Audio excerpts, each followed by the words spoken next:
Oh, lovely. So, good evening, lovely people, and thank you for joining me, Karen Dodd from Wise Women Weekdays. And today I feel very privileged actually to be in your company. We have Dolores Carhill, who we've not spoken to before.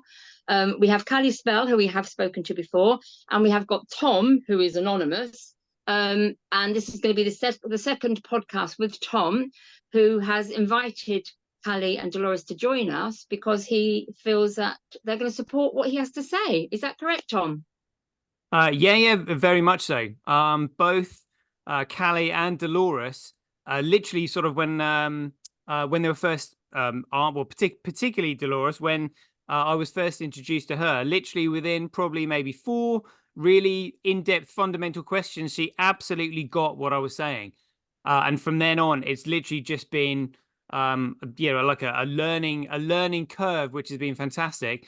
And then it was similar with Callie actually, when it was really strange because I saw one of Callie's podcasts and I was just like, wow, she's really eloquent in what she's saying, and she's smart and absolutely awake. I wonder how I'm ever going to get in contact with her. And then Ah, literally sort of I went to just one of a meeting in Doncaster, and then I literally couldn't believe it. I was sat next to my girlfriend. I said, I think that's Callie over there. And she was like, no. Well, I was like, yeah, I think that's actually Callie Spell.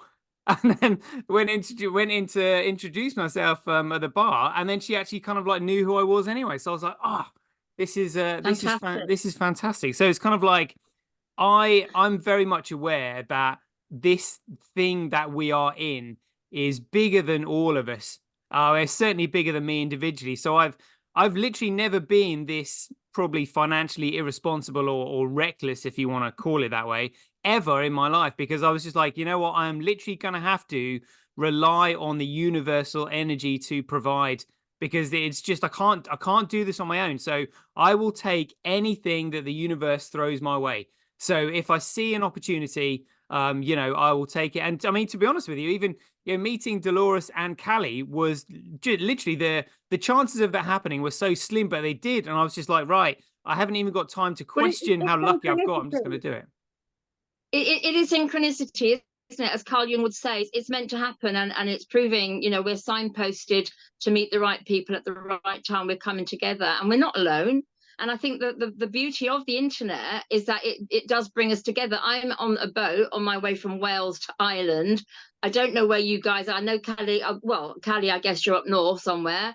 Dolores, you're probably over in Ireland, but you just come back from Switzerland, I'm assuming. But it Yes, doesn't I really was matter. in Switzerland yesterday at that Geneva, Road to Geneva thing, but I just came back last night, so I'm back in Ireland now.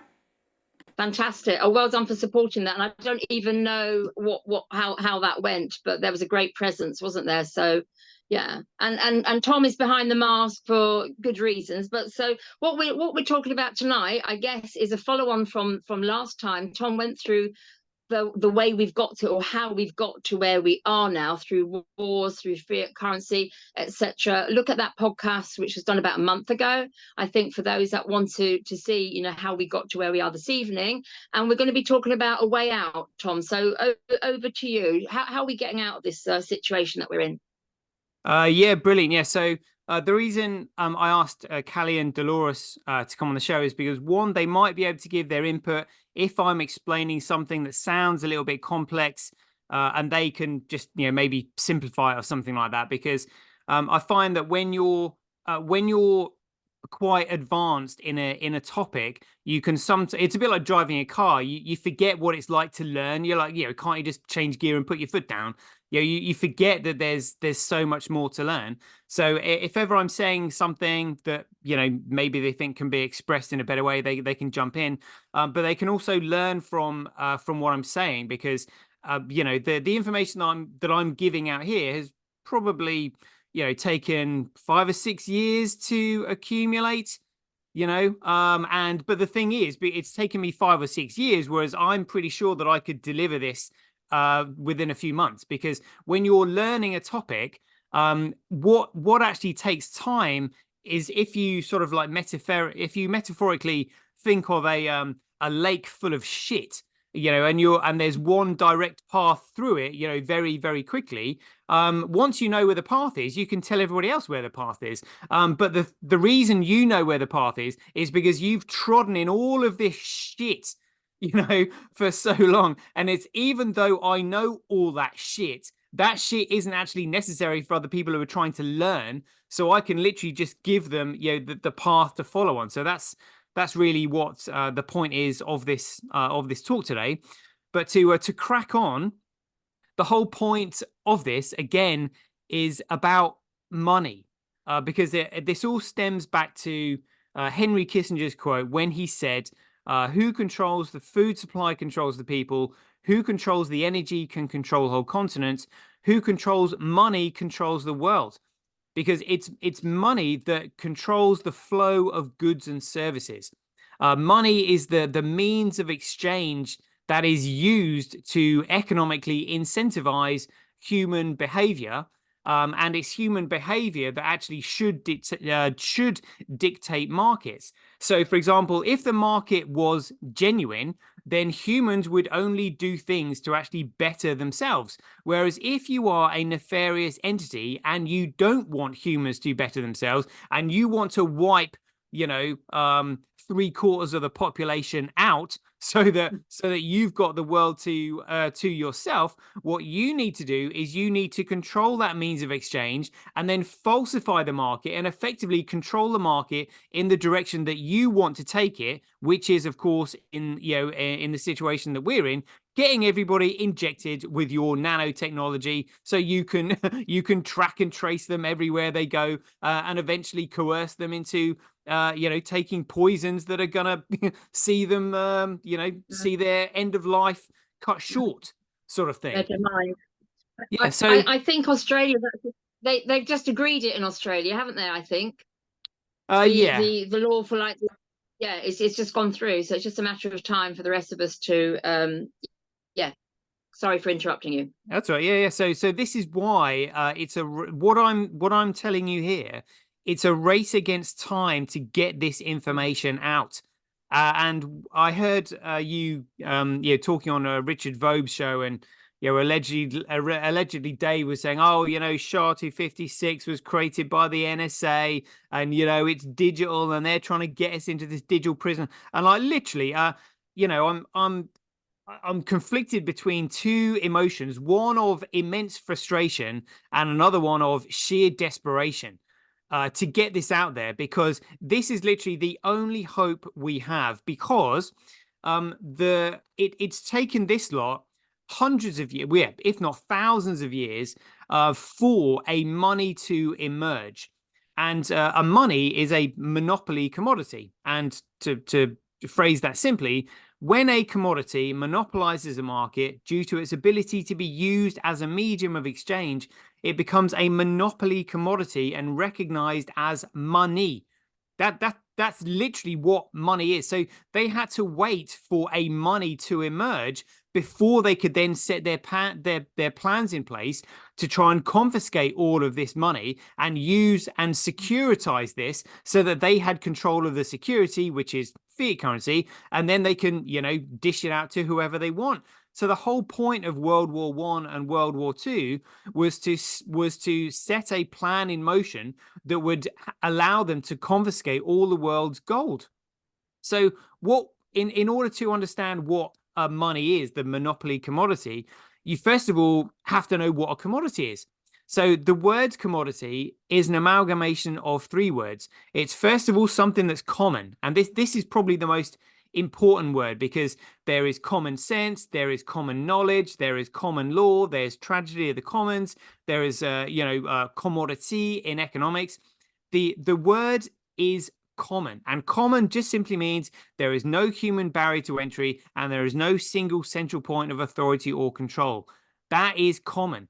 So a commodity is first of all something that's common, that's then been itemized, the IT. So you would bag coffee, you would barrel oil, you would bottle water, you would weigh gold. So you have an item of this resource, and then you would uniquely identify it so that that individual could then have a claim on that item and use that item as a medium of exchange for other goods and services in the economy of an exact value match.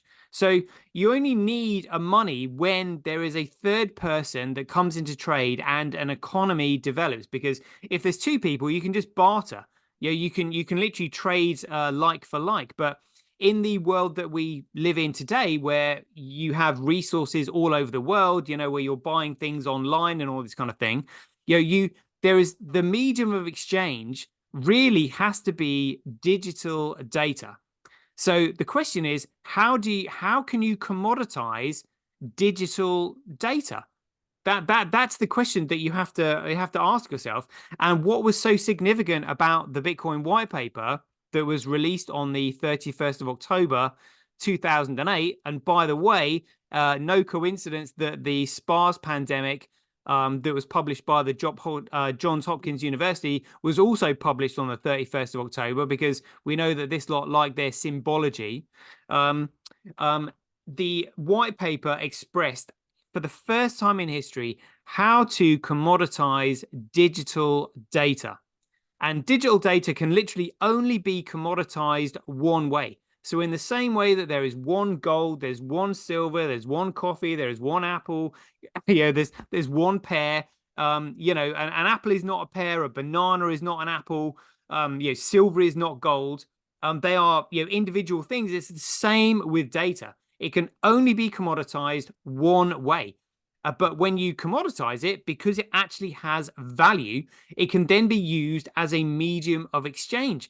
And it's a medium of exchange that for the first time is not tangible. However, you can see it. So that when people are saying, oh, I only like something I can hold in my hand. Well, if you can hold it in your hand, you can't send it through the internet. That's the issue.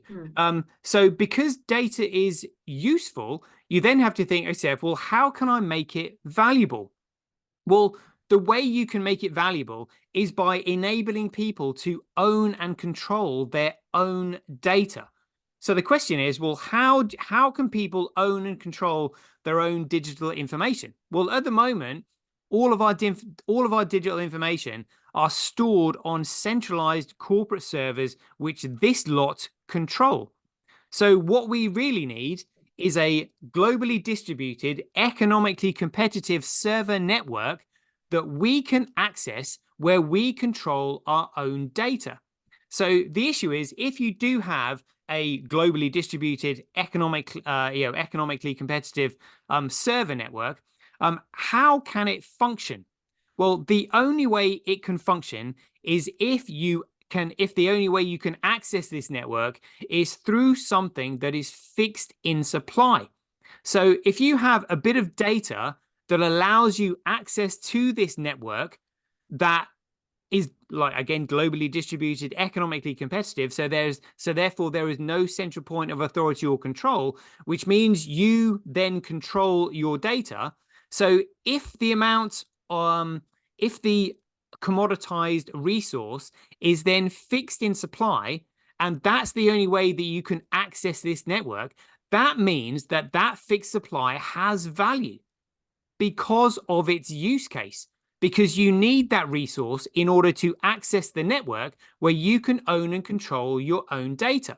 Now, that's extremely valuable, because when you own and control your own data, it means that there is no central point of authority that can crack it, hack it, alter it, or change it. That's the big deal here. So because that service has value, it means that this digital token that is extracted from the network actually has value. And if you think about this, the largest corporations on earth at the moment are tech companies. They are Google, Amazon, Facebook, Netflix. And because their services are digital, particularly if you're a financial institution like a merchant bank or Visa or a MasterCard, you cannot afford to lose your customers' digital information, which is why they spend millions, if not billions of dollars on securing their own servers from cybersecurity hacks, virus software, maintenance, upkeep, upgrades, all this kind of thing. Whereas now, all of even their information can now go on this commoditized network, because everybody owns and controls their own information that doesn't have any central point of authority or control, and therefore the data can't be cracked, hacked, altered, changed, or deleted. That's it. So going back to what allegedly Dave said about SHA-256. So SHA-256 is just simply a secure hash algorithm. And the chances of hacking this algorithm are 1 in 2 to the power of 256. So it's just abbreviated to 2 to the power of 256 because the number is so big. 2 to the power of 256 is the most efficient way to express it, because the number is actually, I think it's 3.2 billion multiplied by itself 8 times. It's just, the number is just staggering. You're losing me here, Tom. You're losing me here. Are you saying it's just not hackable, or it is hackable? Well, the chance of, so everything just comes down to probability and chance. So the probability of hacking SHA-256 is 1 to the power of 2 is 1 in 2 to the power of 256. That's the chance. What does that mean, though, in layman's terms? So people watching this, they probably think, what is the power of 56? What does that actually mean? Yes, Callie or Dolores want to, if you understand it. I'll just, one of you ladies. So all it is the 2 to the power of 256 is just an absolutely gargantuan number. I mean, I haven't got a word to describe how big it is because it's just so big. If you the amount of economic resources and time that would have to go in to trying to break it is just not worth the information that you're trying to extract. It would take you billions, it would take you hundreds of billions of dollars, probably trillions of dollars, multiple trillions of dollars to try and attempt to crack it. And not only would it cost you multiple trillions of dollars, it would still probably take you thousands of years. It's so big, you just can't crack it. That's what I mean. So because this thing is like a probability, what they can do is they can control what they call the difficulty adjustment, which calculates the probability of you finding this by making it easier if there is less competition on the system, so that it just means that a miner or a competitor in the system will find this within a 10-minute time frame. Yeah, within it. So the difficulty adjustment on the network alters so that a block is created every 10 minutes, and then a miner would win the reward of Bitcoin that is distributed in the block reward. Okay, can I come in here, because Tom, I think we've for people watching this, okay, for me, we've gone to something quite advanced because it's the first time you've mentioned blockchain. Okay, and I think we need to go back a little bit. I totally understand what you're saying. Dolores has very kindly put a very long number on the screen, which has blown my mind. So I know we're talking big numbers here, and we're saying it's very hard to crash this or to come into SHA-256, but we are referring to blockchain, and this is a way out, yeah, because it's not centralized. We can all use it. We can put our commodities on there, whether it's photographs, whether it's money, whether it's whatever, houses. I don't know. I don't know enough about it. But can we make it? That's what we're talking about, yeah, using this system that isn't centralized, that nobody can get into. Is that correct? Yeah. And if nobody can get into it, and the digital token that is created runs on it, it also means that nobody can manipulate that digital token. So therefore that token can be used as money. Yes. I mean, Kylie, do you want to say anything? Dolores, do you want to say anything at this stage? I think just to break it up a little bit to help Okay, the great. audience. I'll do it very quickly, and then Carly can come in. So I think what it is that if you've got like a hand cash wallet, or what it is that it kind of gives everybody their own banking system on an app on the phone. And the analogy I give is that, say if you were trying to explain to an 80-year-old how to send an email, and if you were to put in, you know, the email address of her granddaughter with the subject happy birthday, and then said, you know, this is how you type in, I wish you a happy birthday. And then the grandmother sends the email and it arrives in Australia. And then they just reply that actually the process of doing a transaction on the blockchain is very simple, even though the technology behind it means that it's like a needle in the haystack.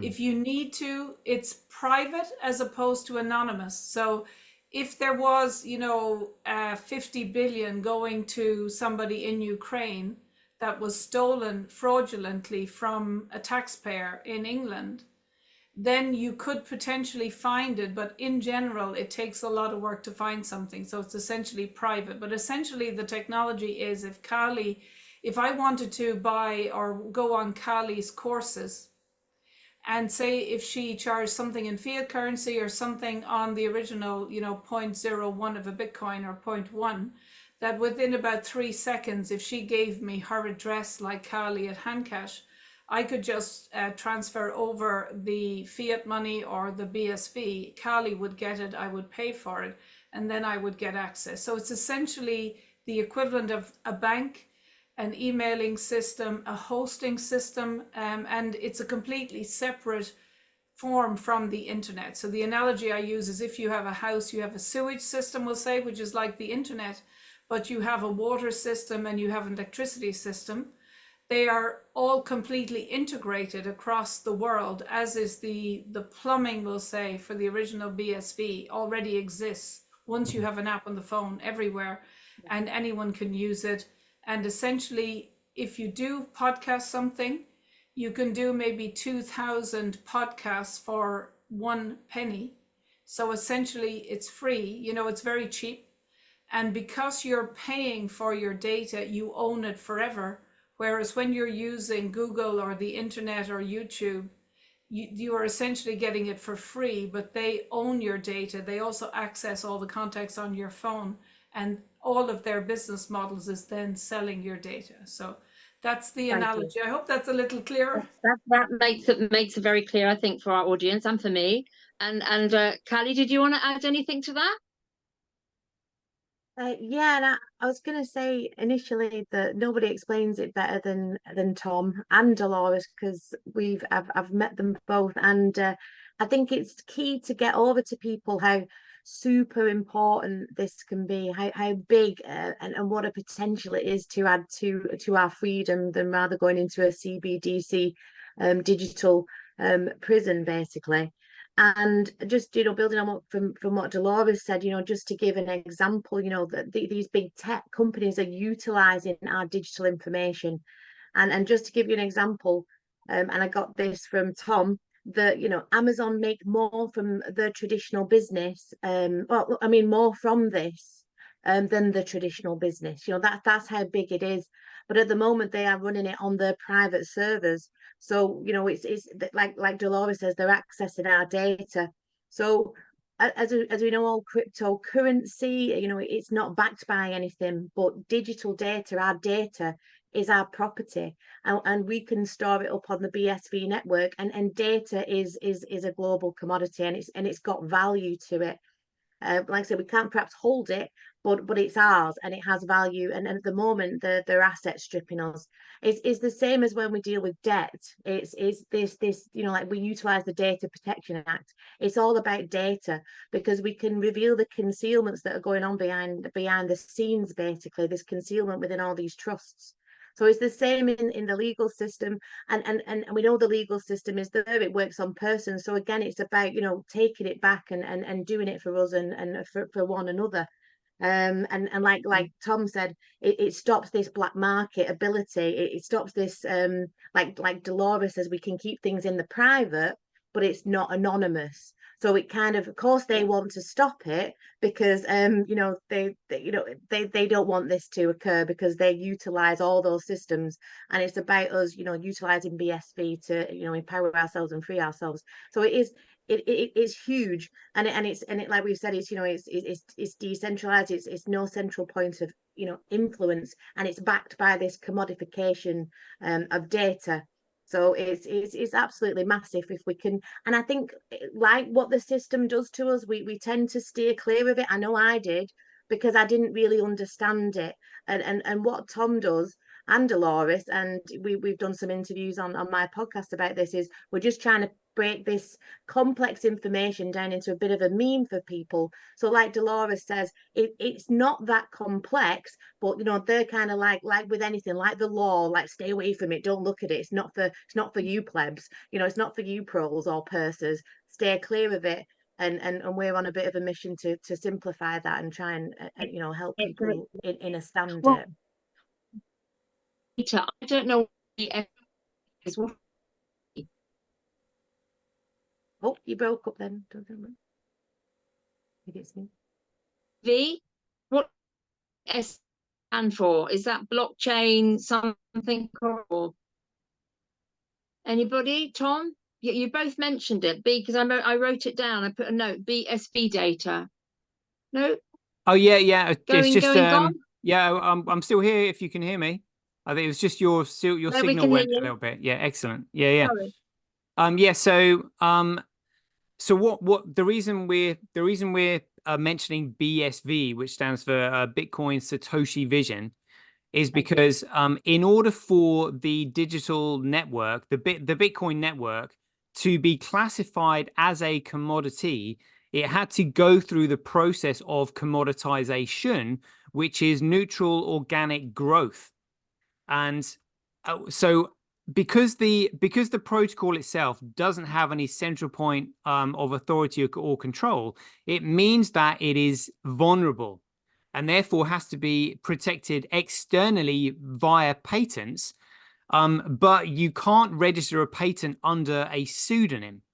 And also, it was really important that the network grew without any central point of influence. And so the creator couldn't actually start filing patents to protect the network until the network had already grown for at least 6, maybe 7 years, and certainly not until he'd had the Satoshi coins returned to him, because they were effectively the network's insurance policy. And they weren't returned to him until, well, they weren't scheduled to be returned to him until the 1st of January 2020.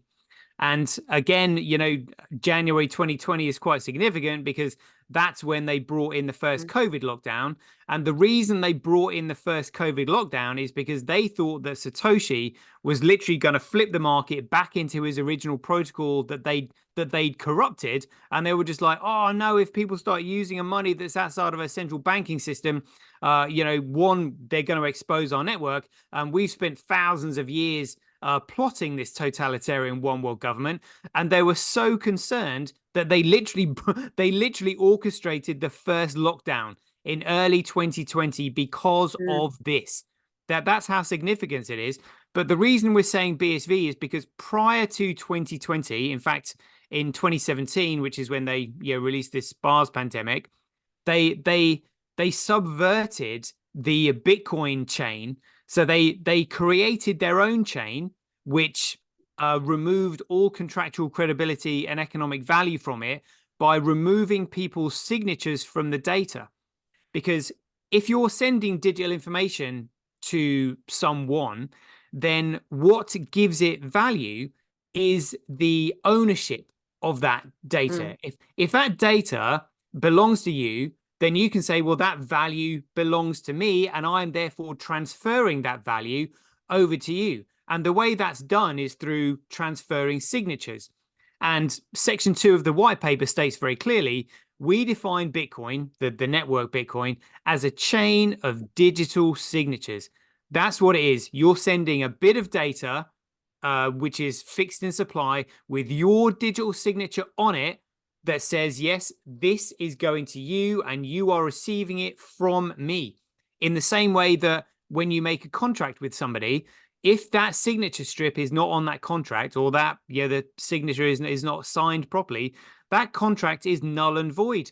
So it's literally the same with digital data. If there is no digital signature attached to that bit of data, it is null and void. It has no meaning whatsoever, because you cannot tell who sent it and you cannot tell who's received it.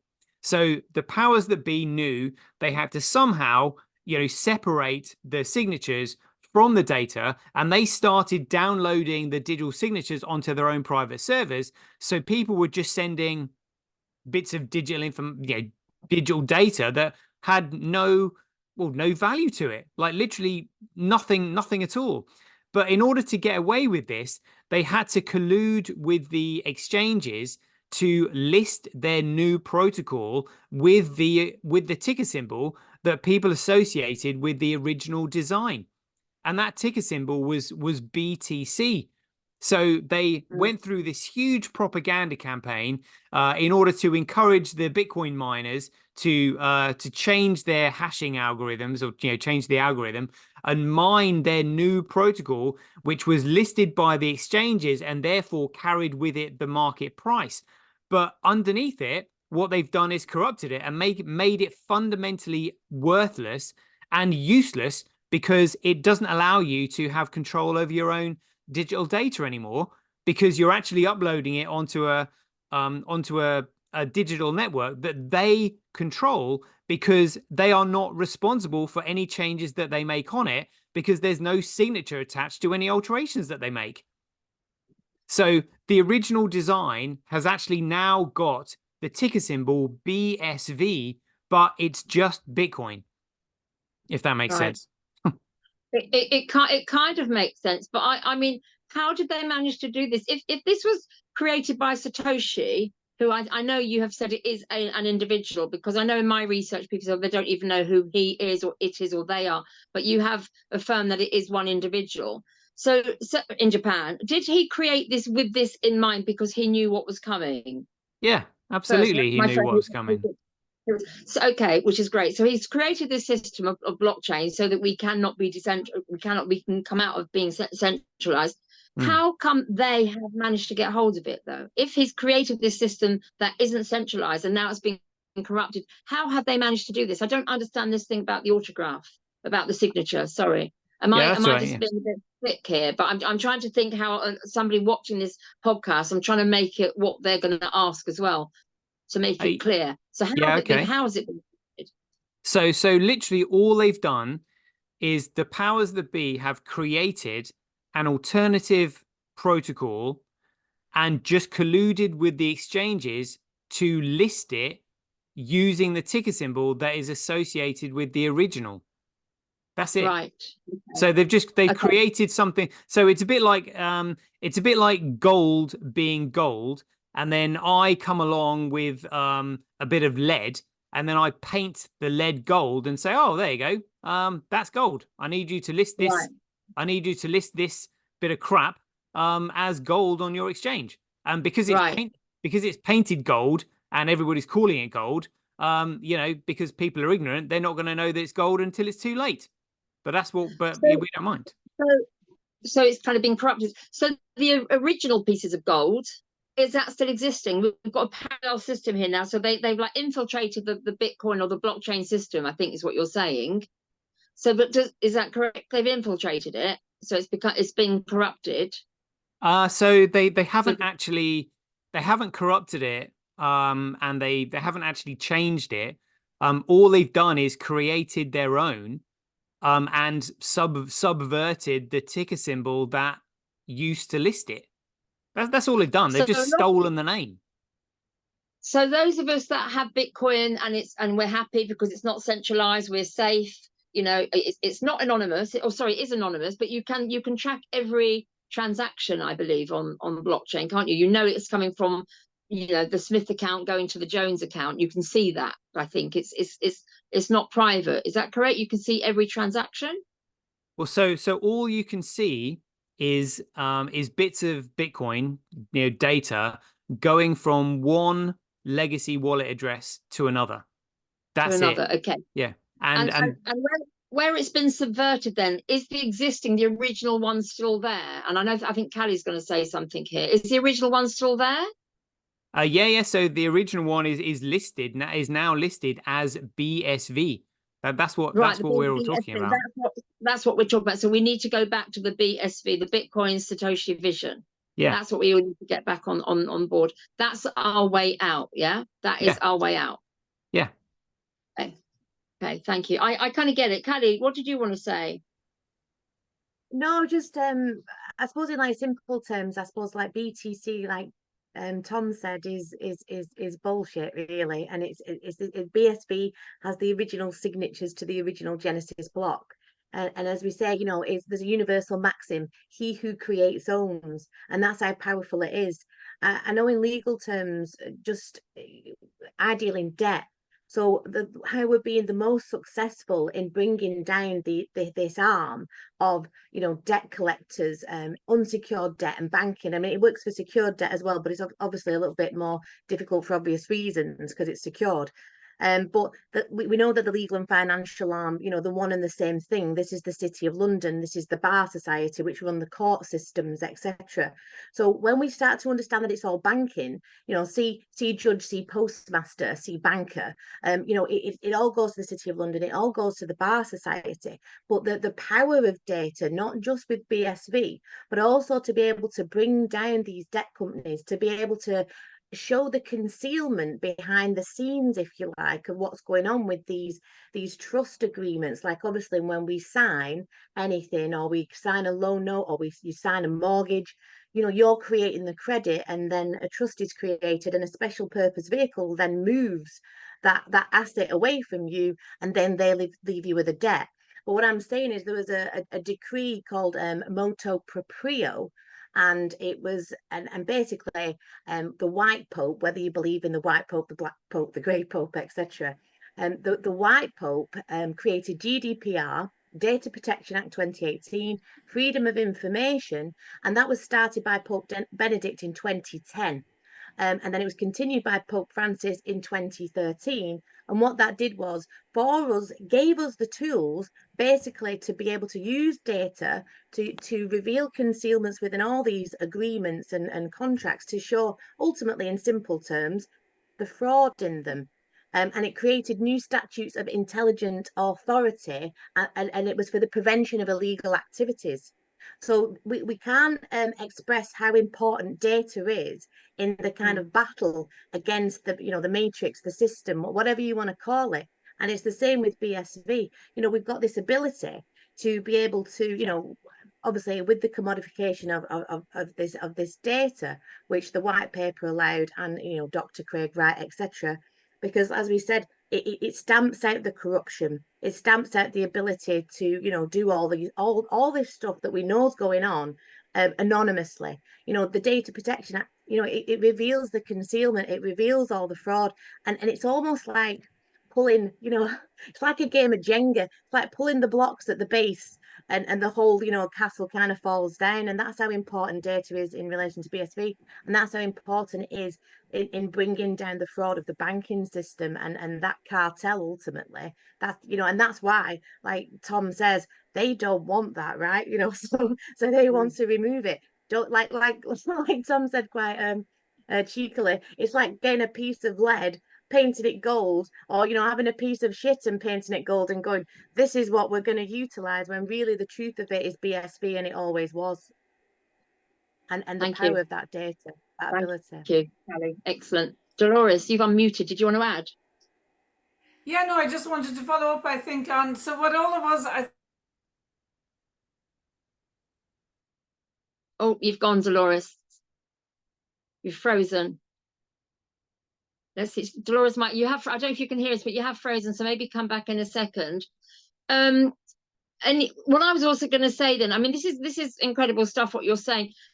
How do we do this? Because it is confusing stuff, isn't it? I mean, the way technology has come about in the last, I don't know, 5, 10, 15 years it's amazing. It's absolutely amazing, and not everybody can keep track of it. I'm struggling. I do get it. I do understand it, but you know, it's easy for me to say, oh yeah, I get it, and then go card or my debit.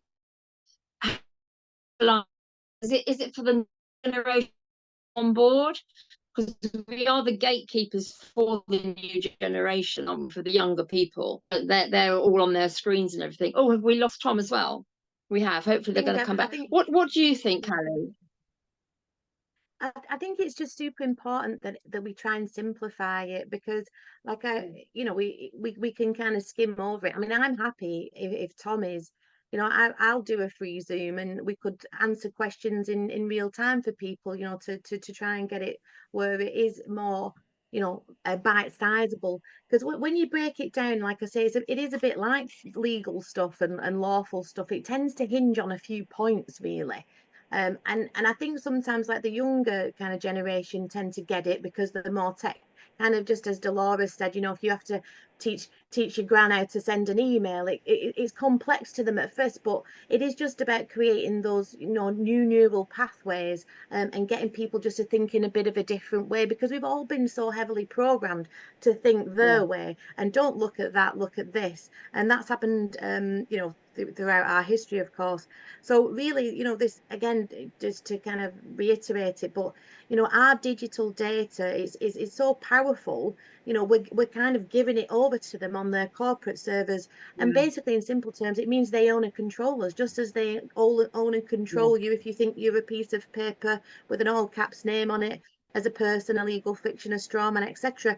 So it starts here in the mind first, and it starts just with us just, but basically helping people just to rewire that mainframe a little bit, and then just to try and get the basic principles as simple as we can for people. And I'm totally up for it if Tom is.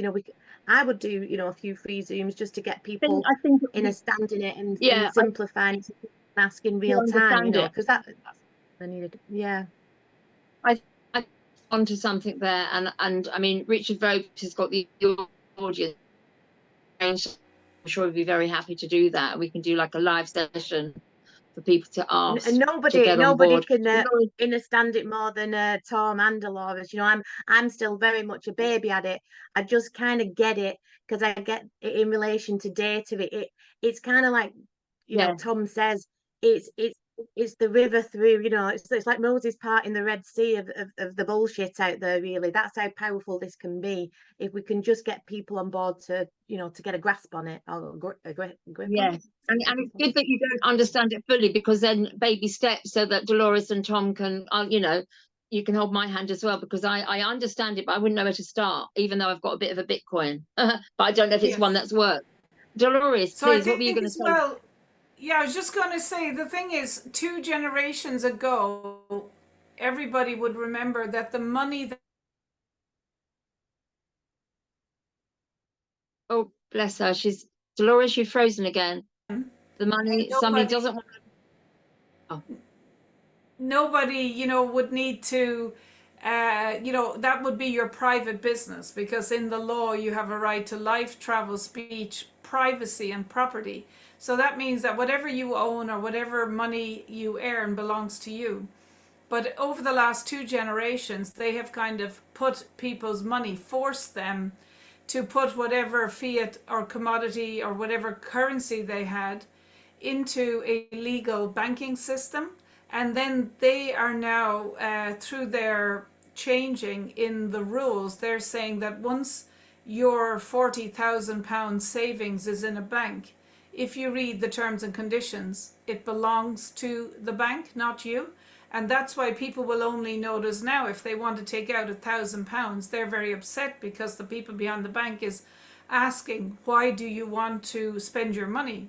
And people don't know why that is. And it's because the banking system now is actually part of the legal system. And once your name is like the Dolores Carhill name for me, they say when you put it into the bank, they've done this switch over the last 2 generations that now it belongs to the banking system and the legal system, and you don't have any money anymore. And their whole thing is you will own nothing and be happy.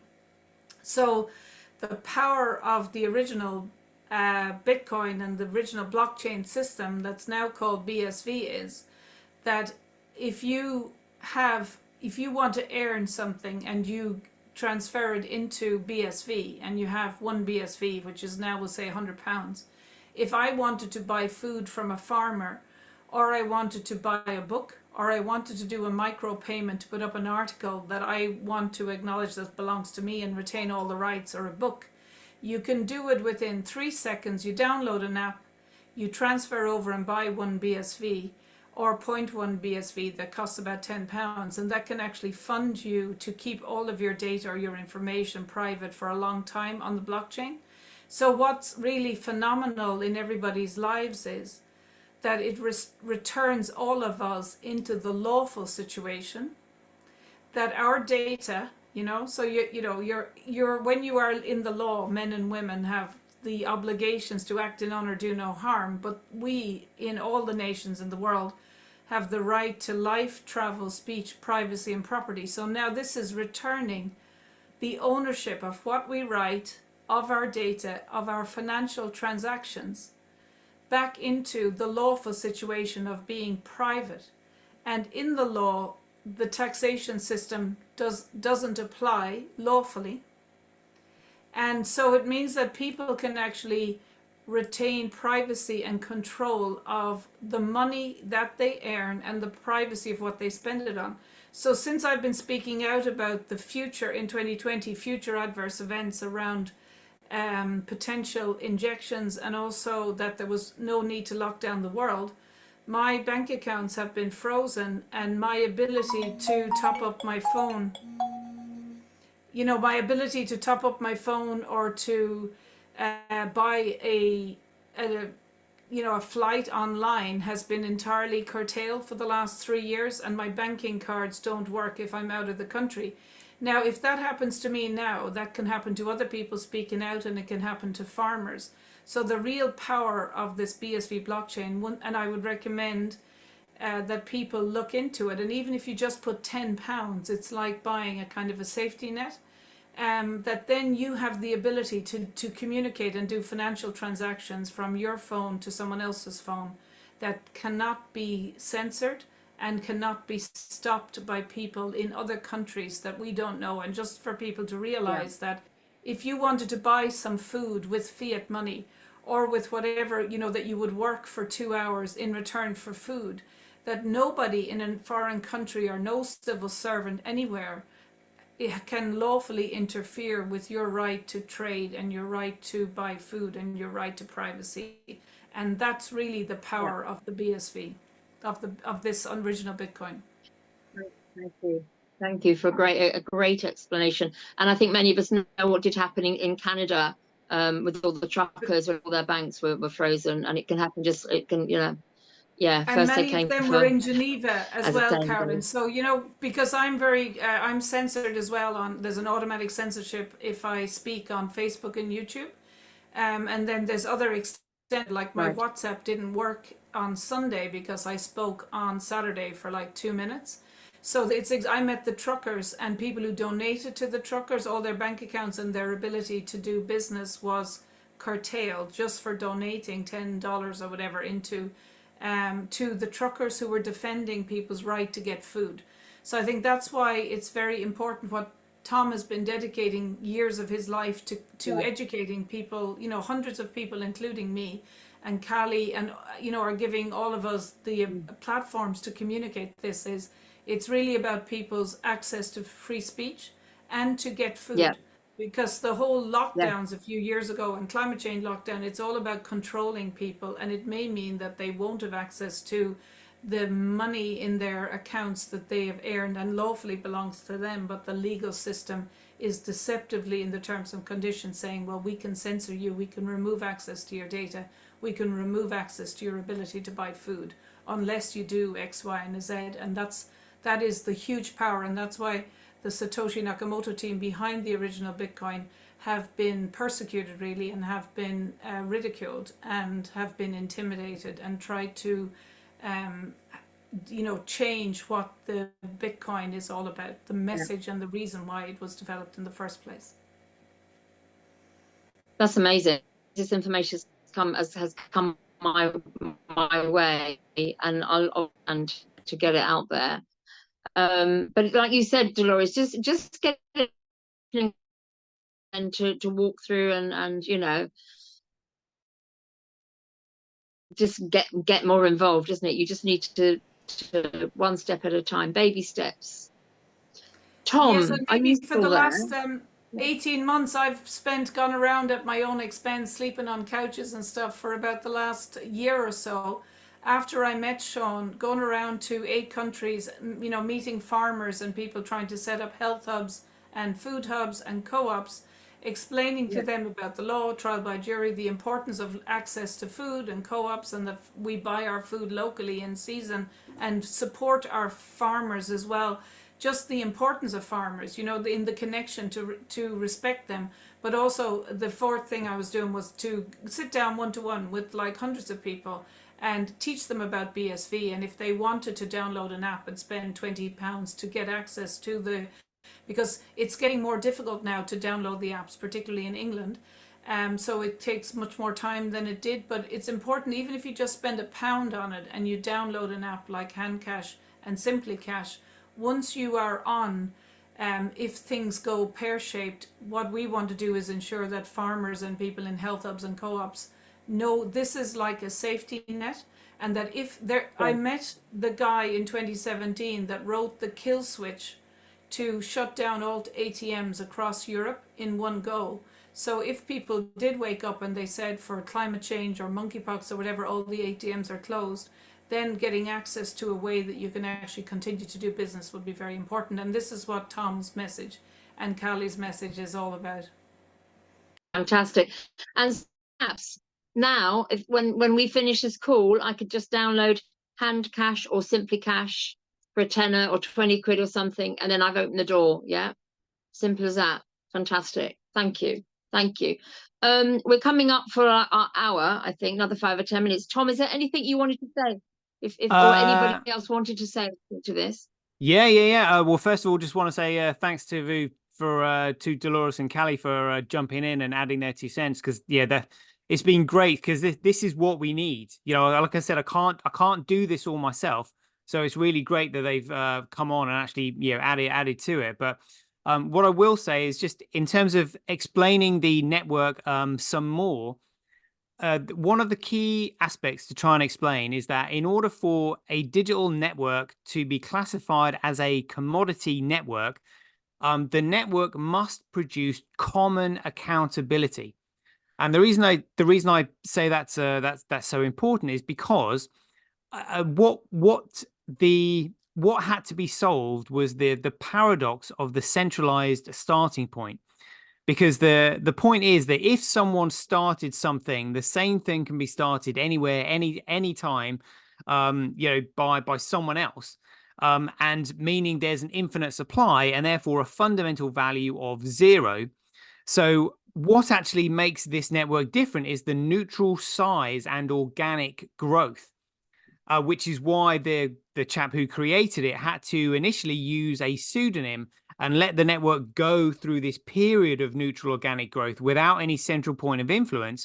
But it was also really important that he eventually, at some time in the future, reveal himself. And that's because there must be common accountability. So each and every single individual must be commonly accountable to one another. And this is why the powers that be have tried to spun this narrative about, oh, we don't know who Satoshi Nakamoto is. We think it could be a group of people, blah, blah, blah, blah, blah. No, it can't be, because someone has to take accountability and responsibility for starting the network and making the first transaction. That's why it cannot be a group of people. It has to be one individual, which is why this guy behind the pseudonym Satoshi Nakamoto had to come out and prove himself. But the powers that be are desperate for that not to happen, because if he did prove himself, then effectively what that's done is proved a $2.5 trillion fraud, which is the crypto market that they've purposely developed to distract people away from Bitcoin, on the premise that Bitcoin can't do anything and can't scale. Whereas the guy who invented Bitcoin knows full well that in order to be a commoditized network, there cannot be any central point of, or there cannot be any limitations or restrictions, because otherwise the network would be manipulated. So therefore, you have to have unbounded scale, and it has to be able to do absolutely everything. Literally, all these other projects, all these other crypto projects that are coming out, absolute horseshit, complete BS. Literally, Bitcoin can do everything, and the only network that all this data is safe on is the original Bitcoin network. That is it. That's why they're so desperate to discredit the guy who invented this. Yeah. And again, this is why I get it. I use a pseudonym, and and come on Zoom calls, without showing my face. Yeah, I get. Well, fair enough. Fair enough. Okay. Well, I think that's enough for this session. Callie, did you want to say something to close?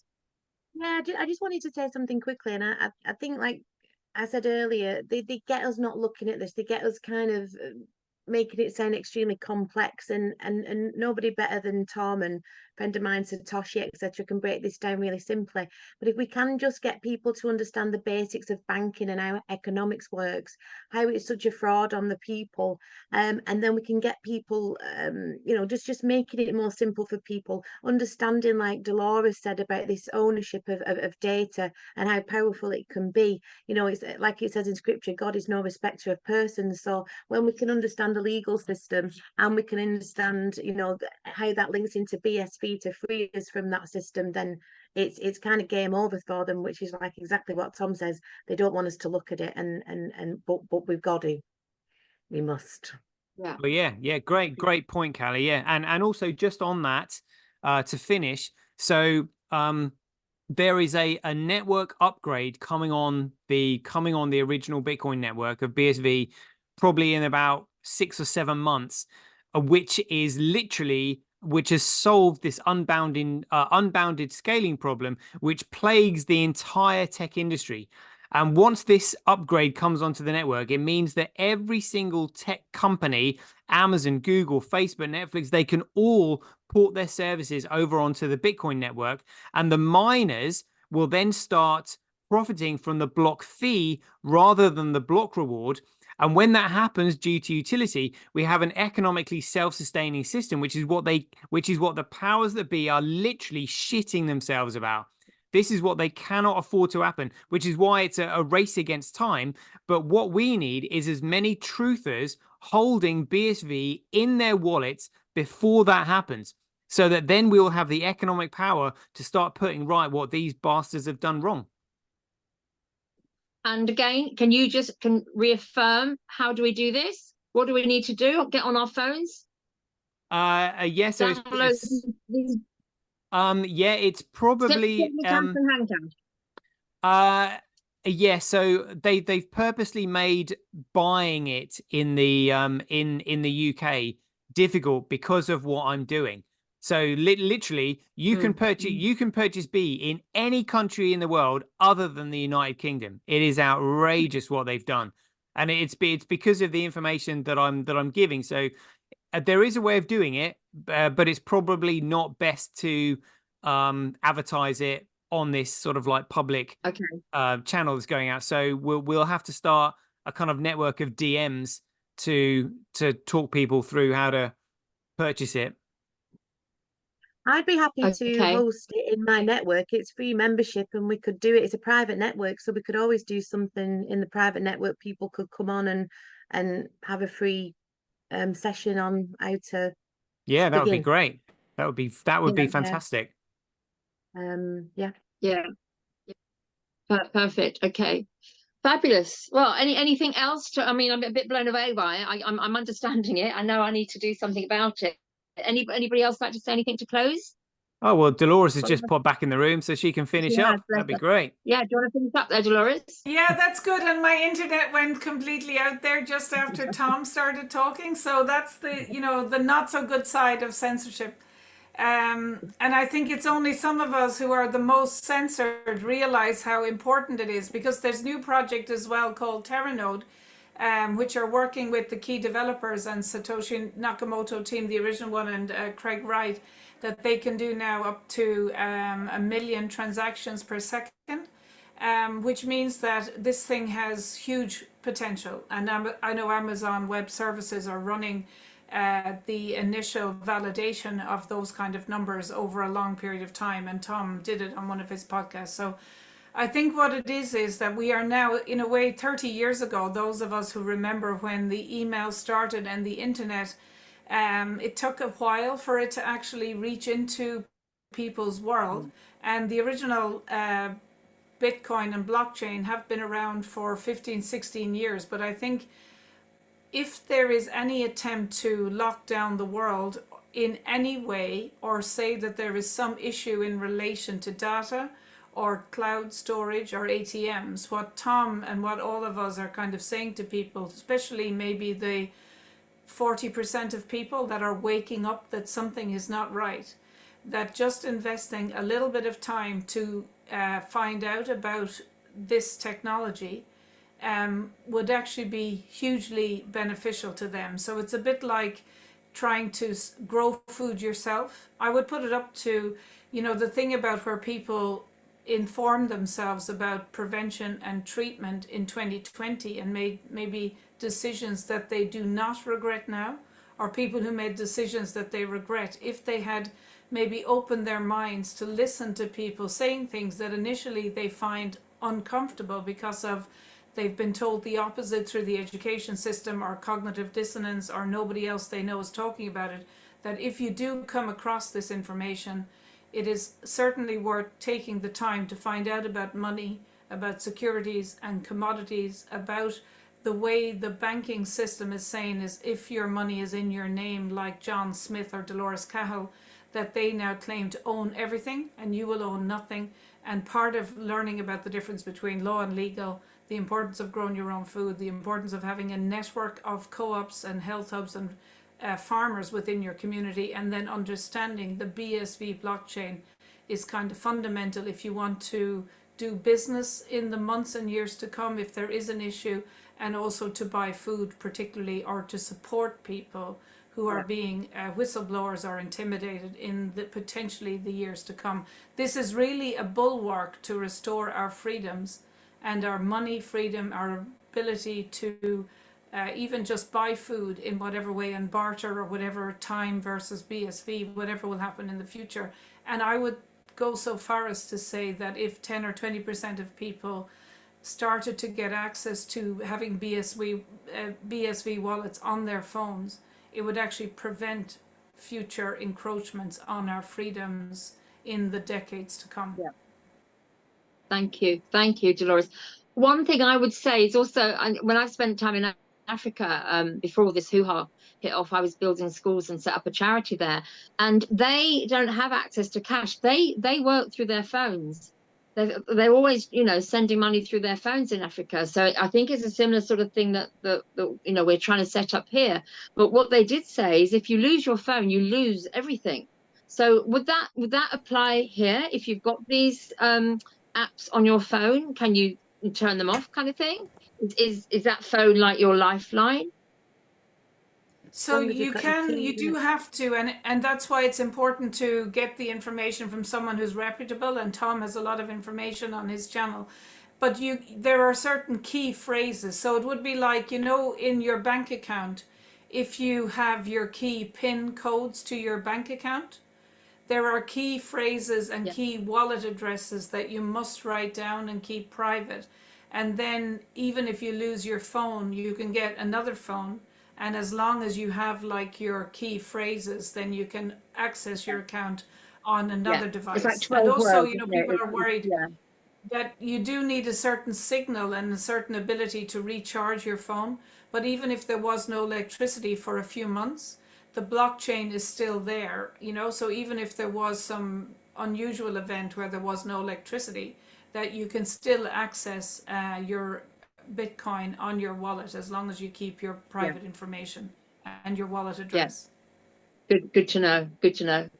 Well, lovely ladies and lovely Tom, thank you so much. You've been watching Wise Women Weekdays, and we've had Professor Dolores Carhill, Callie Spell, and Tom.